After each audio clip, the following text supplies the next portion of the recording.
Good morning, students. Welcome back to my class. Today, we are going to read the fourth lesson of Beehive, A Truly Beautiful Mind. ये lesson Albert Einstein के बारे में है। एक scientist थे। यहाँ पे ये टाइटल क्यों दिया है, ट्रूली ब्यूटीफुल माइंड क्यों बताया गया है उनका? एक वो साइंटिस्ट तो थे ही। साइंटिस्ट क्या होते हैं, अपनी आविष्कार से संबंधित ही काम में लगे रहते हैं और उसे बाहर की दुनिया की कोई सुध बुध नहीं रहती। लेकिन ये साथ में पूरे संसार में शांति स्थापित करना चाहते थे। इन्होंने पूरे संसार की एक गवर्नमेंट हो, इसके लिए भी सिफारिश की। ये चाहते ही थे कि संसार के देश अस्त्र शस्त्र बनाने पर ज़्यादा जोर ना दें और सारी चीज़ें शांति से सुलझा ली जाएं। ऐसा इनका विचार था और इस तरफ इन्होंने काफ़ी कोशिश भी की। अपनी प्रसिद्धि को उन्होंने देश में, संसार में शांति स्थापित करने के लिए ही यूज किया। बिफोर यू रीड, पढ़ने से पहले, who do you think of when you here the word genius? जब तुम्हें जीनियस शब्द सुनाई देता है, हियर मीन सुनना, थिंक मीन सोचना, तो तुम किस बारे में सोचते हो? Who is a genius? एक प्रतिभावान कौन है? जीनियस का मीनिंग क्या होता है? प्रतिभावान। What qualities do you think a genius has? आप एक प्रतिभावान में क्या योग्यता, क्या गुणवत्ता सोचते हो? क्वालिटीज गुण और थिंक मीन सोचना। We shall now read about a young German civil servant. अब हम, now मीन अब हम पढ़ेंगे। About मीन के बारे में, एक युवा जर्मन अधिकारी के बारे में पढ़ेंगे। Who took the world by storm, जिसने संसार में तूफान ला दिया। स्टॉर्म मीन तूफान। अबाउट 100 years ago, 100 साल पहले, लगभग 100 साल पहले। यहाँ पे अबाउट मीन के बारे में, यहाँ पे लगभग दोनों ही मीनिंग है। इन द समर ऑफ 905, 1905 की गर्मियों में, the 26-year-old published in quick succession 4 ground breaking papers. 26 साल के इस युवा ने जल्दी जल्दी और बारी बारी से 4 ग्राउंड ब्रेकिंग यानी कि मतलब तहलका मचा देने वाले बोल सकते हो, नोट प्रकाशित किए। About light, the motion of particles, the electrodynamics of moving bodies and energy. इन चारों के बारे में आप साइंस में ये सारी चीज़ें पढ़ते हो, आपको पता ही है। यानी कि अणुओं की गति के बारे में, प्रकाश के बारे में, ऊर्जा के बारे में, electro dynamics of moving bodies, इनके बारे में। His work took up only a few pages in scientific journals. Journals होती हैं पत्रिकाएं, तो वैज्ञानिक पत्रिकाओं में विज्ञान से संबंधित जो भी कोई आविष्कार वगैरह होते हैं, उन्हें वो चीज़ें बातें छपती हैं। तो ये कह रहा है कि इसके काम ने सिर्फ कुछ पन्ने ही लिए, यानी कि उस पत्रिका के कुछ पन्नों में उसका काम आ गया, बट चेंज्ड, किंतु इस कुछ पन्नों के काम ने बदल दिया फॉरएवर, सदा के लिए, अवर अंडरस्टैंडिंग, हमारी समझ को, ऑफ स्पेस, अंतरिक्ष के बारे में, टाइम, समय के बारे में, एंड द एंटायर कॉस्मोस, और पूरे ब्रह्मांड के बारे में। यानी कि उस कुछ पन्नों में जो उसने जो बातें लिखी, उनकी जो थ्योरी थी, उसने हमारी पूरी समझ को बदल दिया, अंतरिक्ष के बारे में, समय के बारे में और उस पूरे ब्रह्मांड के बारे में। And transformed the name Einstein into A synonym of genius, और आइंस्टाइन का नाम था वो जीनियस का सिनोनिम बन गए। यानी कि प्रतिभा का नाम दिमाग में आते ही जीनियस, आइंस्टाइन का नाम आ जाएगा। जैसे ह्यूज मीन बड़ा और बिग मीन भी बड़ा, तो ह्यूज का सिनोनिम क्या है? बिग। इसी तरह से यानी कि जीनियस दिमाग में आया तो आइंस्टाइन का नाम आ जाएगा, वो उसका सिनोनिम बन गया, पर्याय बन गया। 50 years आफ्टर हिज डेथ, उसकी मृत्यु के 50 साल बाद, Albert Einstein genius still Reigns, यानी कि अल्बर्ट आइंस्टाइन की जो प्रतिभा थी वो आज भी शासन करती, आज भी स्थापित है। लेसन स्टार्ट करें उससे पहले जो ऊपर कुछ वर्ड आगे उनको इंग्लिश में भी लिख सकते हो, जैसे कि जर्नल आया था, मैगजीन्स कर सकते हो, कॉस्मॉस यूनिवर्स कर सकते हो, कॉस्मॉस का मीनिंग, और ट्रांसफॉर्म का तो आपको पता ही है, बदल दिया, स्थानांतरित कर दिया, कन्वर्टेड कर सकते हो। लेसन स्टार्ट करते हैं। Albert Einstein was born on 14 March 1879 in the German city of Ulm. without any indication that he was destined for greatness. Albert Einstein का जन्म हुआ था, वाजबोर्न जन्म हुआ था 14 मार्च 1879 को जर्मन के उल्म शहर में। विदाउट एनी इंडिकेशन, बिना कोई संकेत दिए। इंडिकेशन क्या होता है? किसी चीज का संकेत। विदाउट मीन के बिना। That he was destined for greatness, यानी कि सौभाग्य से वो कोई महान व्यक्ति बनेगा। जैसे हमारे लोकल लैंग्वेज में बोलते हैं कि पूत के पांव पालने में दिख जाते हैं। ये को क्या बनेगा बचपन में ही पता चल जाता है, यानी कि कैसा प्रतिभावान है। लेकिन ऐसा कोई संकेत उसने नहीं दिखाया था। ऑन द कॉन्ट्रेरी, दूसरी तरफ, कॉन्ट्रेरी क्या होता है? अपोजिट, दूसरी तरफ, विपरीत, इसके विपरीत। हिज मदर थॉट, उसकी माँ सोचती थी, थॉट मीन सोचती थी, Albert was a freak, Albert को एक अब नॉर्मल बच्चा मानती थी, असाधारण बच्चा मानती थी। अब नॉर्मल कर सकते हो, फ्रीक का मीनिंग, और आगे दे भी रखा ए word used disapprovingly to talk about a person who is unusual and doesn't behave, look or think like others, जो दूसरों जैसा दिखता नहीं है, दूसरों जैसा सोचता नहीं है और दूसरों की तरह व्यवहार नहीं करता है, एक सामान्य सा बच्चा या व्यक्ति। उसके लिए इस वर्ड का यूज किया जाता है। तो उसकी माँ को वो असाधारण लगता था। टू हर, उसके लिए his head seemed much too large, seeming प्रतीत होना, उसके लिए उसका सिर थोड़ा सा ज्यादा बड़ा था।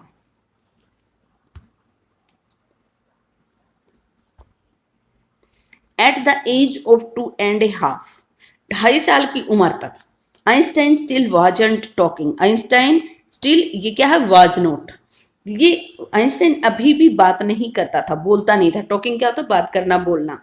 When he finally did learn to speak, जब उसने आखिरकार, फाइनली मीन आखिरकार, लर्न मीन सीखा, जब उसने स्पीक मीन बोलना सीखा, ही uttered everything twice, uttered mean speak, बोलता था। uttered का मीनिंग क्या कर सकते हो? स्पीक, वह बोलता था प्रत्येक चीज को, twice mean 2 bar. Einstein did not know, Einstein नहीं जानता था, यानी कि वो जब बोलना सीखा तो एक ही वर्ड को 2 बार बोलता।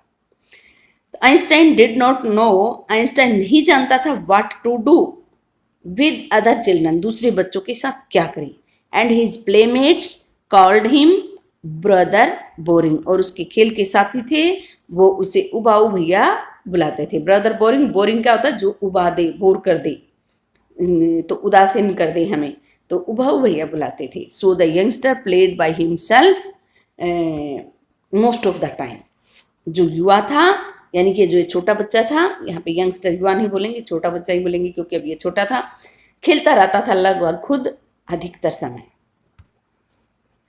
ही स्पेशली लव्ड मैकेनिकल टॉयज, उसे विशेष रूप से, स्पेशली क्या होता है? विशेष रूप से प्यार था या पसंद थे मैकेनिकल, यांत्रिक खिलौने, यानी कि जिनमें कोई मशीन फिट हो, यानी कि बटन दबाया और चल पड़ी गाड़ी, या इस तरह से कोई खिलौने। Looking at his new born sister Maja, अपनी नई जन्मी, न्यू बॉर्न में नई जन्मी बहन माजा को देखते ही, लुकिंग में देखते ही, he is said to have said, ऐसा कहा जाता है कि उसने कहा था, फाइन, अच्छी है, but where are her wheels, किंतु उसके पहिए कहाँ हैं? अपनी बहन को देखकर उसने ऐसा कहा था, ऐसा सोचता था वो। A headmaster once told his father that what Einstein choose as a profession wouldn't matter, ये बात ध्यान देने की है। एक बार एक मुख्य अध्यापक ने उसके पिता को बताया था कि भी आइंस्टाइन प्रोफेशन के रूप में क्या चुनता है। चूज मीन चुना, प्रोफेशन मीन धंधा, व्यवसाय। ये तो, इस बात से तो कोई फर्क ही नहीं पड़ता, ये बात महत्व की है ही नहीं। मैटर मीन ये मायने नहीं रखता, वुड नॉट मैटर मायने नहीं रखता। बिकॉज क्यों नहीं रखता? He will never make a success at anything, यह किसी भी चीज में कभी सफलता प्राप्त करेगा ही नहीं, ये किसी चीज में सफल होगा ही नहीं। उसके एक हेडमास्टर की ऐसी विचारधारा थी। उसके पिता को बोला, जैसे कि 10th के बाद बच्चे, कोई कॉमर्स लेता है, कोई साइंस लेता है, कोई आर्ट्स लेता है, तो वो उसी कॉमर्स लेने वाले बिजनेस से संबंधित काम करते हैं, तो अलग अलग प्रोफेशन हो जाता है। तो बोले कि क्या लेता है प्रोफेशन के रूप में, इससे तो कोई फर्क नहीं पड़ना, क्योंकि ये कभी सफल होने वाला है ही नहीं। तो ऐसे भी कई, वो उसकी प्रतिभा को पहचान नहीं पाए थे, कई बार कई नहीं पहचान पाते, तब ऐसा बोल देते हैं। तो मेरे जीवन में भी ऐसे बहुत सारे टीचर आए हैं जो किसी भी बच्चे के लिए ये बोल देते हैं ये आगे नहीं बढ़ सकता, लेकिन मैं ऐसा नहीं मानती हूँ, और मैंने उन्हीं लोगों को बहुत से बच्चों को आगे बढ़ाकर भी दिखाया है। Einstein began learning to play the violin at the age of 6। Einstein ने बिगिन में शुरू कर दिया था लर्निंग, सीखना, टू प्ले बजाना, यहाँ पे क्या है बजाना, वायलिन बजाना, किसी भी चीज़ को यानी कि कोई वाद्य यंत्र बजाना होता है उसके लिए प्ले ही राइट किया जाता है। एट द एज ऑफ 6, 6 साल की उम्र में उसने वायलिन बजाना सीखना शुरू कर दिया था। लर्निंग मीन्स सीखना। बिकॉज क्यों शुरू किया था? His mother wanted him to, क्योंकि उसकी माँ चाहती थी कि वो सीखे। He later became a gifted amateur violinist. तो यहाँ पे लेटर, पहले लेटर वर्ड को ही देखें, हम लेटर पढ़ लेते हो ध्यान नहीं देते। बहुत सारे वर्ड ऐसे होते हैं जिनका उच्चारण एक जैसा हो जाता है या फिर स्पेलिंग लगभग एक जैसी हो जाती है। तो हम ये कौन सा LETTER लेटर नहीं है, ये LATER है। तो हमें ये ध्यान रखना स्पेलिंग का। तो बाद में वह बन गया, बिकेम मीन बन गया, एक शौकिया वायलिनिस्ट, यानी कि शौक के तौर पर बजाने वाला। तो यानी कि मन किया, प्रोफेशन के रूप में नहीं अपनाया, लेकिन एक शौक के तौर पर, यानी कि जब भी मन करता तो वायलिन बजाता। Maintaining this skill, maintaining mean क्या था? बनाए रखना। दिस स्किल, स्किल मीन हुनर, इस हुनर को बनाए रखा थ्रू आउट हिज लाइफ, अपने पूरे जीवन भर, यानी कि पूरा जीवन बीत गया लेकिन उसने वायलिन बजाना नहीं छोड़ा। जब भी उसका मन करता तब वो वायलिन बजाता। But Albert Einstein was not a bad people, किंतु अल्बर्ट आइंस्टाइन एक बुरा शिष्य नहीं था।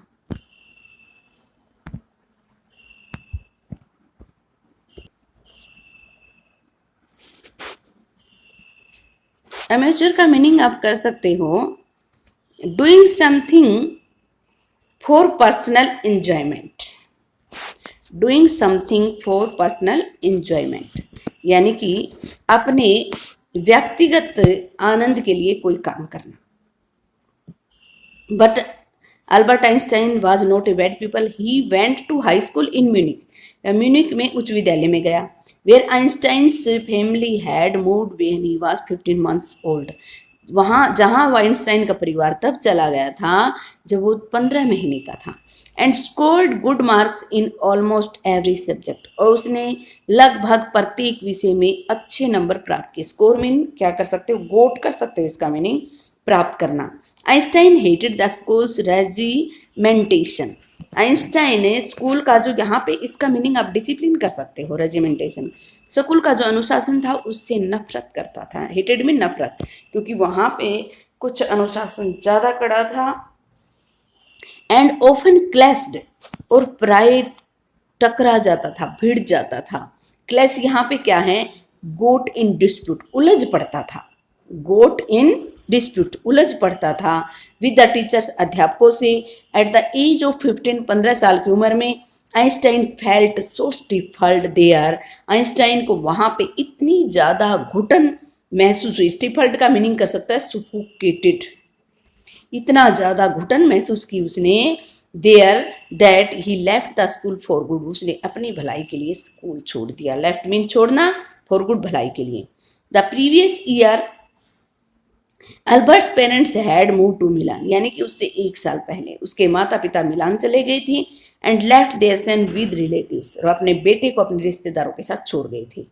आफ्टर प्रोलॉन्ग्ड डिस्कशन, प्रोलॉन्ग क्या होता है? लंबी, डिटेल्ड, लेंथी कर सकते हो। लंबी बहस के बाद Einstein got his wish to continue his education, Einstein ने अपनी जो शिक्षा थी उसको जर्मन स्पीकिंग स्विट्जरलैंड में जारी रखने की अपनी इच्छा को मनवा लिया। लंबी बहस के बाद उस इच्छा को उसने मनवा लिया। इन ए सिटी, एक ऐसे शहर में, which was more liberal than Munich, जो म्यूनिक से ज़्यादा उदार था। यानी कि वो म्यूनिक में तो पढ़ाई छोड़ के आ गया, और वो जर्मन भाषी जो स्विट्जरलैंड था वहाँ पे अपनी पढ़ाई जारी रखना चाहता था। और काफ़ी लंबी बहस हुई उसकी अपने माता पिता के साथ, और फिर उसने अपनी इस इच्छा को मनवा लिया। वो यहाँ क्यों जाना चाहता था? क्योंकि यहाँ पे उतने रूल रेगुलेशन नहीं थे, वहाँ पे इतने बंधन नहीं थे जितने म्यूनिक में थे। Einstein was highly gifted in mathematics and interested in physics, Einstein बहुत ज़्यादा प्रतिभाशाली था। हाईली गिफ्टेड का मीनिंग आप क्या कर सकते हो? बहुत प्रतिभावान कर सकते हो, यानी कि काफ़ी प्रतिभा थी, यानी कि मैथ में बहुत अच्छा था, ये भी बोल सकते हो। और उसकी भौतिकी में भी, फिजिक्स में भी रुचि थी। एंड आफ्टर फिनिशिंग स्कूल, और फिर स्कूल जब उसने समाप्त कर लिया उसके बाद he decided to study at a university in Zurich. उसने फैसला किया स्टडी में अध्ययन करने का एक विश्वविद्यालय में ज्यूरिक में।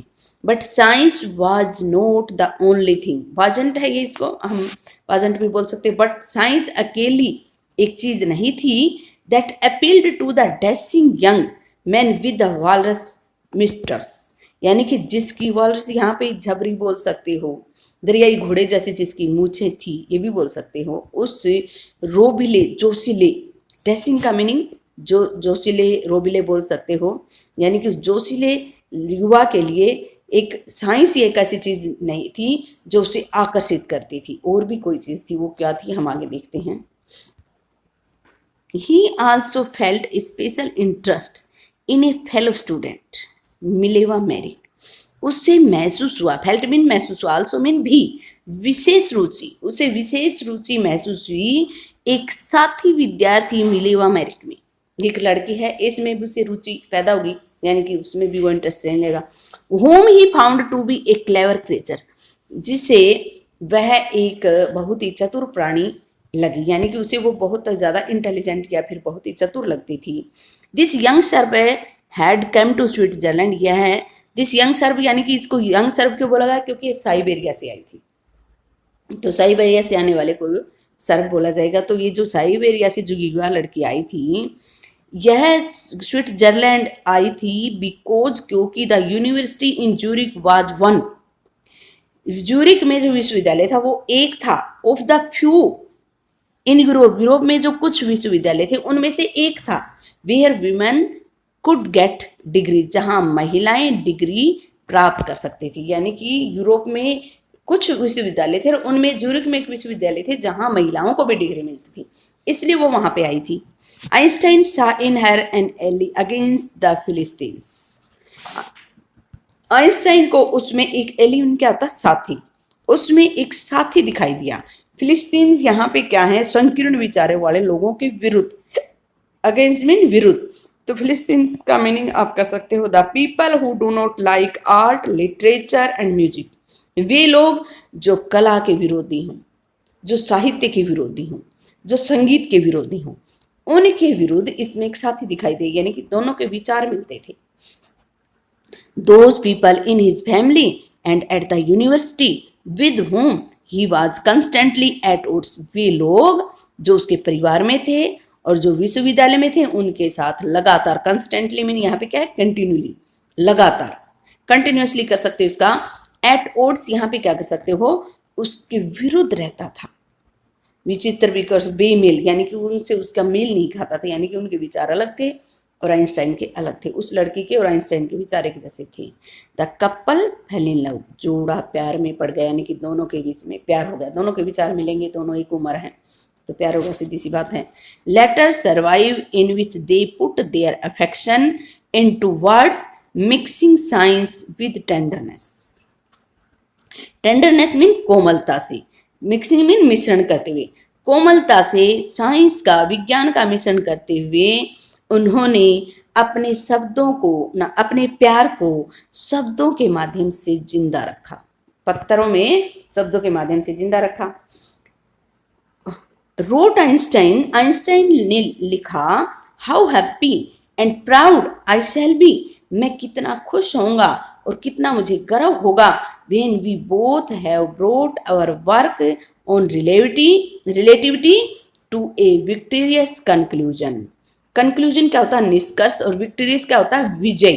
तो विजयी कंक्लूजन पर हम अपने सापेक्षता का जो काम है उसको जब हम विजयी कंक्लूजन पर, विजयी निष्कर्ष पर ले आएंगे, तब मैं कितना खुश होऊंगा और मुझे कितना गर्व होगा।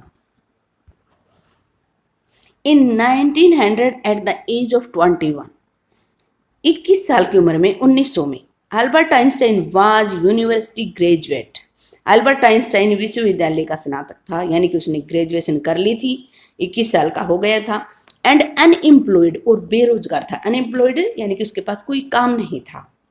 ही worked as a teaching assistant, उसने काम किया एक सहायक अध्यापक के रूप में। असिस्टेंट क्या होता है, सहायक। गिव प्राइवेट लेसन, ट्यूशन पढ़ाया। एंड फाइनली आखिरकार स्क्योर्ड यहाँ पे फिर से आ गया गोट, उसने प्राप्त कर ली एक जॉब इन 902 1902 में एज ए टेक्निकल एक्सपर्ट, एक तकनीकी विशेषज्ञ के रूप में। एक्सपर्ट क्या होता है? विशेषज्ञ। In the patent office in burn, burn में जो पेटेंट ऑफिस था वहां पे। तो पेटेंट होता है ए डॉक्यूमेंट गिविंग राइट, एक अधिकार पत्र देना, यानी कि आपने कोई इन्वेंशन की और ये जो ऑफिस था यहाँ पे आपके इन्वेंशन के बारे में पता किया जाए कि भाई आपने सही में की है या फिर आप किसी और का काम उठाकर ले आए। ये लगा कि भाई हाँ ये आप ही का काम है, तो वो आपको एक अधिकार पत्र दे देंगे, भाई हाँ ये तेरा काम है। While he was supposed to be assessing other people's inventions, जब while मीन जब या फिर जबकि, जब उसे माना गया था, सपोज मीन क्या होता है? मानना। जब उसे ये माना गया था कि वह असेसिंग मूल्यांकन कर रहा है अदर पीपल्स इन्वेंशन, दूसरे लोगों के आविष्कारों का, यानी कि वो वहां पे एक एक्सपर्ट के रूप में उसे जो मिली थी उसका काम क्या था? जो दूसरे लोग अपनी इन्वेंशन करके आए तो उनका मूल्यांकन करके देखे कि भी वो सही है या नहीं। तो ये माना जा रहा था कि वो ये दूसरे लोगों का के आविष्कारों का मूल्यांकन कर रहा है। Einstein was actually developing his own ideas in secret, Einstein वास्तव में, एक्चुअली मीन वास्तव में, विकसित कर रहा था अपने खुद के ही विचारों को गुप्त रूप से, सीक्रेट मीन गुप्त रूप से। He said to have jokingly, ऐसा कहा जाता है कि वो मजाक में कहा करता था, मजाक में कॉल्ड हिज डेस्क ड्रॉर, ऐसा कहा जाता है कि मजाक में अपनी डेस्क ड्रॉर को वो पुकारता था एट द वर्क, काम के समय पर, ब्यूरो ऑफ थियोरेटिकल फिजिक्स, यानी कि सैद्धांतिक फिजिक्स का ब्यूरो। तो ये ऐसे अपनी ड्रॉर को बुलाता था वो। One of the famous papers of 905 was Einstein special theory of relativity. 1905 में आइंस्टाइन ने जो प्रसिद्ध नोट प्रकाशित किए थे उनमें से एक था स्पेशल थ्योरी ऑफ रिलेटिविटी, एक पेपर ये था।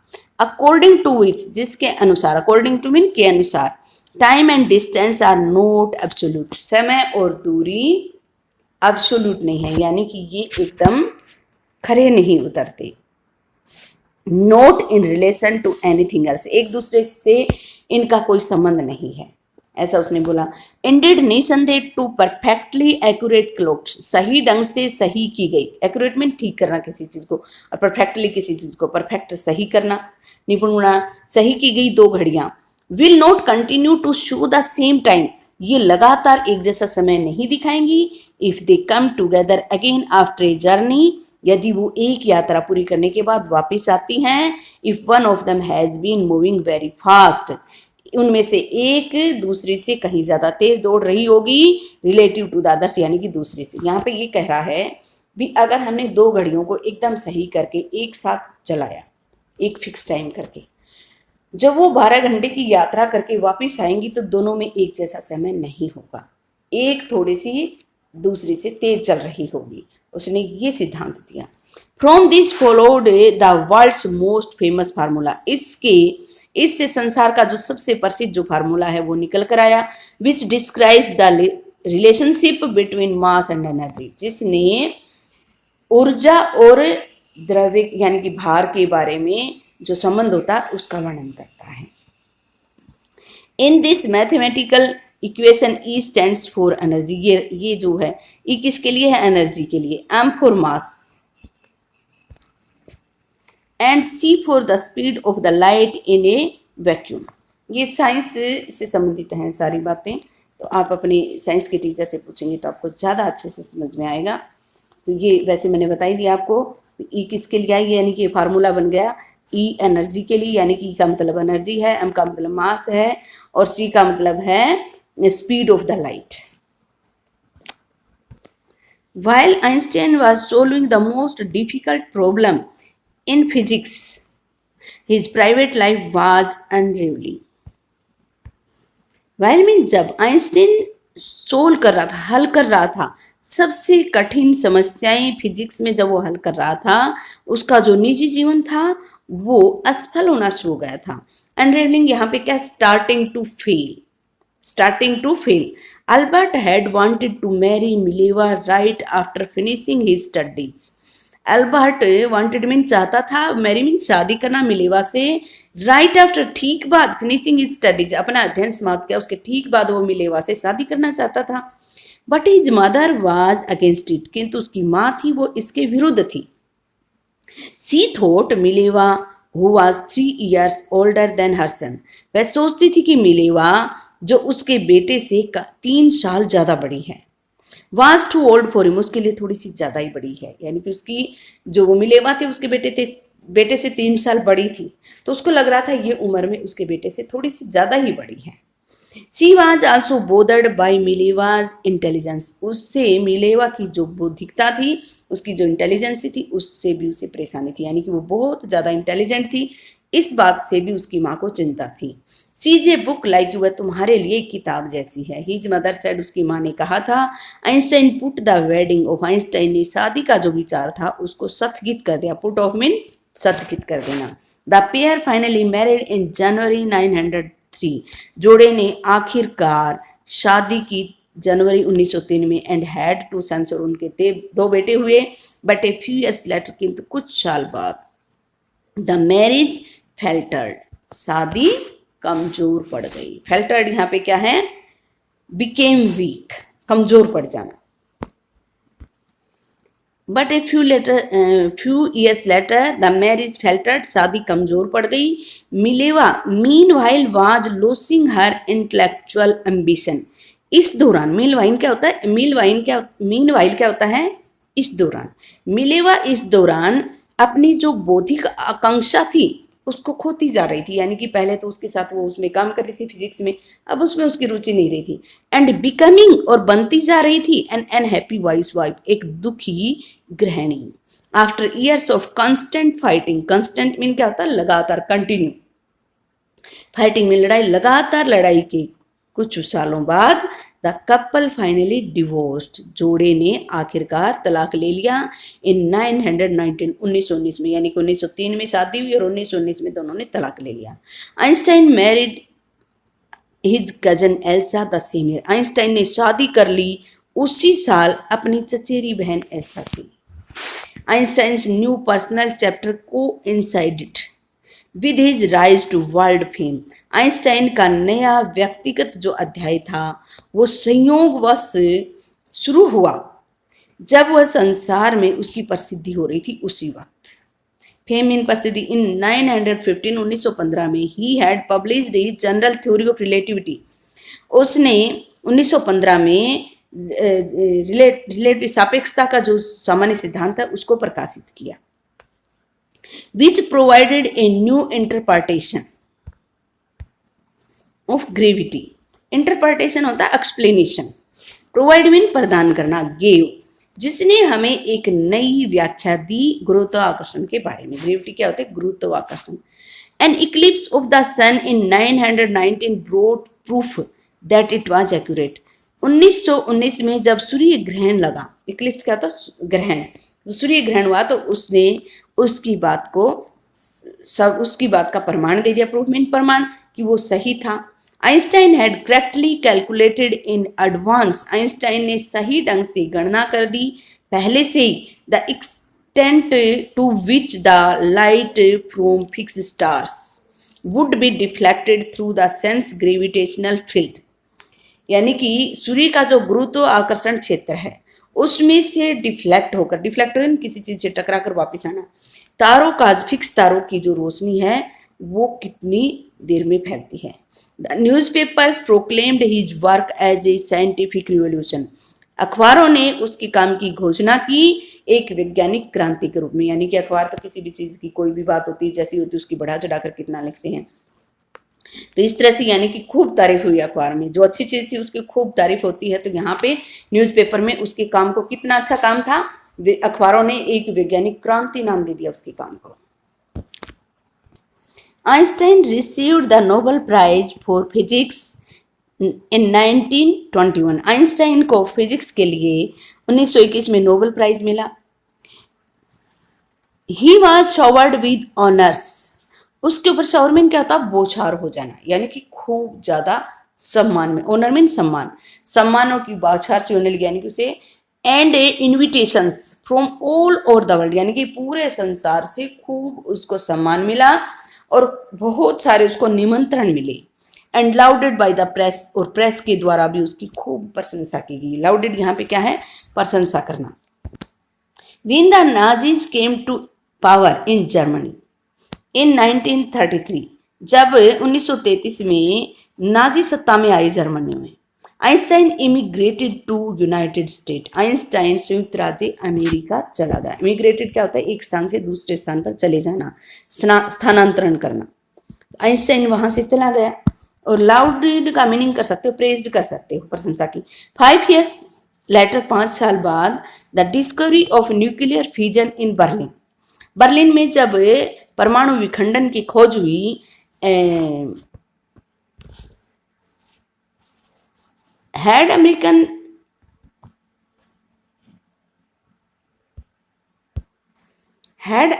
फिजिसिस्ट्स इन एन अप्रोर।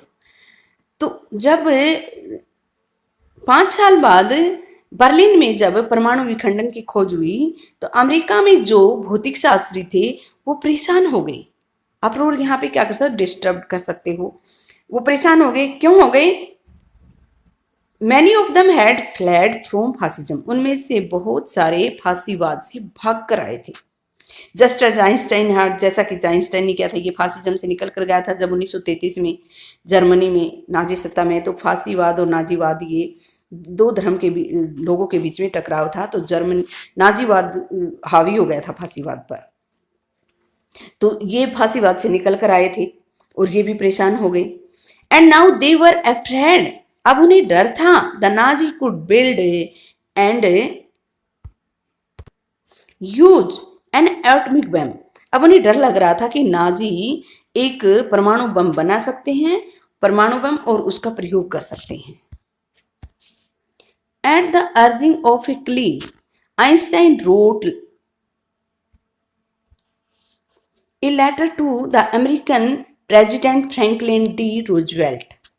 अर्जिंग यहाँ पे क्या है, प्रेयर। क्ली होता साथी, जो साथ काम करते हैं उसको बोलते हैं। तो आइंस्टाइन ने एक बार एक साथी की प्रार्थना पर उसने उससे गुहार लगाई, रिक्वेस्ट की, रिक्वेस्ट कर सकते हो यहाँ पे। उसने अमेरिका के राष्ट्रपति फ्रैंकलिन डी रूजवेल्ट को एक पत्र लिखा ऑन 2 अगस्त 1939, 2 अगस्त 1939 का, इन विच ही वार्न, जिसमें उसने चेतावनी दी, a single bomb of this type, इस प्रकार का एकमात्र bomb, exploded in a port, might very well destroy the whole port together with some of the surrounding territory, यानी कि एक्सप्लोडिंग, यानी कि विनाश कर सकता है, विध्वंस कर सकता है एक बंदरगाह का। अकेले बंदरगाह नहीं, यानी कि बंदरगाह को तो पूरे को डिस्ट्रॉय कर ही देगा, साथ में उसके आसपास का जो क्षेत्र है उसका भी विनाश हो जाएगा, यानी कि उसका भी विध्वंस हो जाएगा। उसने ऐसा पत्र लिखा, चेतावनी भरा, अगर ऐसा कोई बम बना लिया है तो एक बंदरगाह और उसके आसपास का पूरा क्षेत्र नष्ट भ्रष्ट हो जाएगा। His words did not fail to have an effect, उसके वर्ड थे वो प्रभाव डालने में असफल नहीं रहे, यानी कि उसने पत्र लिखा, उसका असर हुआ। The Americans developed the atomic bomb in a secret project of their own, America वासियों ने विकसित कर लिया एक परमाणु बम अपने गुप्त प्रोजेक्ट में, सीक्रेट प्रोजेक्ट, अपने खुद के गुप्त प्रोजेक्ट में उन्होंने परमाणु बम बना लिया। And dropped it on the Japanese cities of Hiroshima and Nagasaki in August 1945, और उससे 1945 में जापान के 2 शहरों नागासाकी और हिरोशिमा पर गिरा दिया। कहते हैं आज भी उसका इतना असर है कि वहाँ आज भी बच्चे पैदा होते हैं तो उनमें कोई ना कोई विकार होता है, यानी कि कोई लंगड़ा होता है, कोई किसी में कोई कमी होती, किसी में कोई कमी, ऐसा कहा सुना है। इतना असर होता है एक परमाणु बम का। Einstein was deeply सेकन by the extent of the destruction, Einstein जो विनाश हुआ, डिस्ट्रक्शन क्या होता है, विध्वंस, जो विनाश हुआ उसके फैलाव को देखकर बुरी तरह से हिल गया, यानी कि उसे बड़ा गहरा सदमा लगा। This time he wrote a public missive to the United Nation, इस बार उसने एक सार्वजनिक पत्र लिखा, मासिव मीन बहुत लंबा, ए लॉन्ग लेटर बोल सकते हो, संयुक्त राज्य अमेरिका। इन इट, इसमें ही प्रपोज्ड, उसने प्रस्ताव रखा, the formation of a world government, एक संसार की सरकार बनाने का। Unlike the letter to Roosevelt, this one made no impact, यानी कि जिस तरह से रूजवेल्ट को पत्र लिखा था उसका जैसा असर हुआ था उसकी तरह से इसका असर नहीं हुआ। इम्पैक्ट में इफेक्ट, ऐसा प्रभाव इसका नहीं हुआ। But over the next decade, किंतु अगले जो दशक थे, डिकेड क्या होता है, 10 सालों का एक डिकेड बनता है, अगले दशकों में Einstein got ever more involve in politics. Einstein राजनीति में और ज्यादा शामिल हो गया। Agitating for an end to the arms build-up and using his popularity to campaign for peace and democracy. उसने अपनी जो पॉपुलैरिटी थी, अपनी जो प्रसिद्धि थी, उसका प्रयोग किया। एजिटेटिंग का मीनिंग होता है प्रोटेस्टिंग, विरोध करना। उस प्रसिद्धि का उसने प्रयोग किया, भी संसार में शांति बनाए रखी जाए और संसार में लोकतंत्र की स्थापना हो। इस अभियान को चलाने में उसने अपनी प्रसिद्धि का प्रयोग किया और उसने ये विरोध किया कि भाई हथियार बनाने बंद, हथियारों का बनना अंत हो, यानी कि हथियार बंद कर दिए जाएं, बनाने बंद कर दिए जाएं। इसके लिए, इस चीज़ का भी, हथियार बनाने के लिए जो देश हथियार बना रहे थे, इसका भी उसने विरोध किया, इसके विरुद्ध था वो। और अपनी प्रसिद्धि का उसने किस लिए प्रयोग किया? संसार में शांति बनी रहे और प्रजातंत्र स्थापित हो। व्हेन आइंस्टाइन डाइड इन 1955, यानी कि 1955 में जब वो मरा, एट द एज ऑफ 76, 76 साल की उम्र में, he was celebrated as a visionary and world citizen as much as a scientific genius. एक वैज्ञानिक प्रतिभा के साथ साथ उसे एक संसार के नागरिक के रूप में, और विजनरी का मीनिंग आप दे सकते हो, a person who can think about the future in an original and intelligent way, यानी कि एक व्यक्ति जो भविष्य के बारे में वास्तविक और बुद्धिमत्ता के तरीके से सोच सके। दूरदृष्टिता के रूप में उसे सम्मान दिया गया, यानी कि उसको एक वर्ल्ड का, संसार का नागरिक बताया गया, क्योंकि वो पूरे संसार में शांति स्थापित करना चाहता था। एक वैज्ञानिक प्रतिभा वाला व्यक्ति तो था, इस रूप में तो उसे माना ही गया, साथ में उसे एक संसार का नागरिक भी माना गया और एक दूरदृष्टि रखने वाला नागरिक भी उसे माना गया, यानी कि इस रूप में उसे स्वीकार कर लिया गया। भविष्य दृष्टा बोल सकते हो इसको आप, विजनरी को, उसे भविष्य दृष्टा के रूप में, एक संसार के नागरिक के रूप में और एक प्रतिभाशाली वैज्ञानिक के रूप में उसे स्वीकार कर लिया गया। ऐसे थे अल्बर्ट आइंस्टाइन। मैं उम्मीद करती हूँ आपको लेसन समझ आया होगा। फिर मिलेंगे। Please like and subscribe the channel और कमेंट करना ना भूलें।